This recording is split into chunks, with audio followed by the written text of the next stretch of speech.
አሁንስ በጣም አበዛችሁት፣ የእውነት በጣም አበዛችሁት ያብና ቢኒ። በእርግጥ የዛሬው ፕራንክ ላይ ትልቁ ድርሻ የያብ ነውና እባክሽ እባክሽ በቃሽ፣ የምር በቃሽ። በቃ ሀይሉን ከዚህ በላይ አትፈትኛት። አይኗ አውቃለሁ ፕራንክ ነው፣ ግን ደግሞ ለምንድነው ከባድ ፕራንክ የምታደርጓት እንዴ?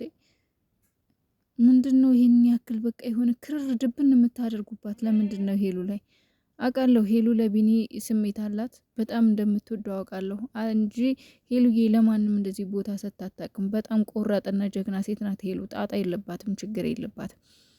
እናንተ ግን በየጊዜው በጣም ትፈትኗት አላችሁ፣ በጣም ማለት ነው። ግን እንደዚህ አይነት ፕራንክ ይቅር በቃ። እሷን የሚያስለቅቅ በቃ አሳዘንችኝ ታውቃላችሁ። በቃ እንዴ ሰልችቶኛል፣ በቃ ሰልችቶኛል አለችሽ እኮ ያብ። ለምንድነው በዚህ ልክ ሄሉ ላይ ጫና የምትፈጥሪው? በጣም በቃ አለ አይደለ ቤተሰባችሁ የሆነ ውስብስብ ታውቃላችሁ፣ የሆነ ውስብስብ ያለ መስሎ ነው እየታየኝ ያለው አሁንና ሄሉዬ፣ አሁንስ እኔ በጣም እያሳሰበችኝ ነው። ምክንያቱም የሆነ ፕራንክ የምታደርጓት ነገር ከቤተሰብ ጋር የተገናኘ ምናምን የሆነ ውስብስብ ያለ ነገር እና የሆነ እውር ጭፉን የሆነ ነገር ነው እና እባካችሁ አትፈትኗት በቃ። የምሬን ነው የምላችሁ።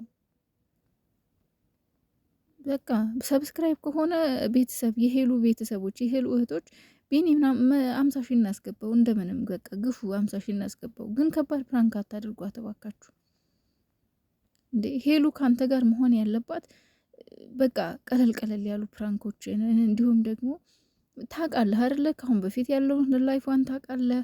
አሁንም ያለችበትን ቢያንስ ባህሪዋን ልትረዳት ይገባል። ሄሉ በአሁኑ ሰዓት ረፍት ያስፈልጋታል እንጂ በየጊዜው የምትበሳጭበት፣ የምትናደድበት፣ የምታለቅስበት ጊዜ አይደለም።